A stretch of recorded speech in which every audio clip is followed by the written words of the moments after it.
नमस्कार दोस्तों, आप सभी का MK एजुकेशन चैनल में एक बार फिर से स्वागत है। आज मैं आपके लिए न्यूटन की गति के नियम, न्यूटन्स लॉ ऑफ मोशन का एक ऐसा ज़बरदस्त ट्रिक लेकर आया हूँ जिसको पढ़कर आप न्यूटन के गति के नियम चुटकियों में बता सकते हैं। जी हाँ, चुटकी बजाने मात्र से ही आप बता सकते हैं। तो चलिए पहले हम न्यूटन के बारे में कुछ जानकारी ले लेते हैं। भौतिकी के पिता सर आइजैक न्यूटन ने सर्वप्रथम 1687 ईस्वी में अपनी पुस्तक प्रिंसिपिया में गति के नियम लॉ ऑफ मोशन को प्रतिपादित किया अर्थात दिया। इसलिए इस वैज्ञानिक के सम्मान में इस नियम को न्यूटन के गति विषयक नियम न्यूटन्स लॉ ऑफ मोशन के नाम से जाना जाता है। ठीक है, अब चलिए अपने ट्रिक की तरफ आगे बढ़ते हैं। ट्रिक हमारा कुछ इस प्रकार है।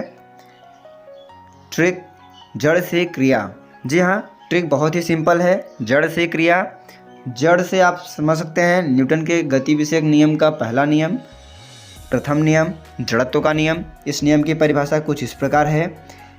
यदि कोई पिंड विराम अवस्था में है तो वह विराम अवस्था में रहेगी। विराम का मतलब यहाँ पर रुकी हुई होना।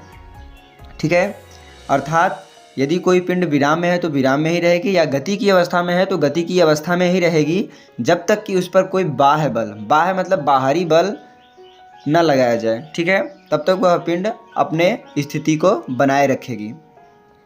ठीक है, और दूसरा नियम हमारा द्वितीय नियम संवेग संरक्षण का नियम है। इस नियम की परिभाषा आप कुछ इस प्रकार देख सकते हैं।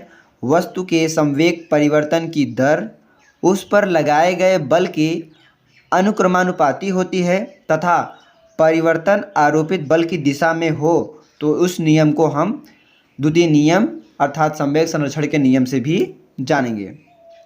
और इसका उदाहरण आप कुछ इस प्रकार देख सकते हैं कि क्रिकेट खिलाड़ी तेज़ी से आती हुई गेंद को कैच करते समय अपने हाथों को गेंद के वेग को कम करने के लिए अपने हाथों को तेज़ी से पीछे की ओर खींचता है, जिससे कि गेंद का वेग कम हो जाए और खिलाड़ी को चोट भी ना लगे। ठीक है,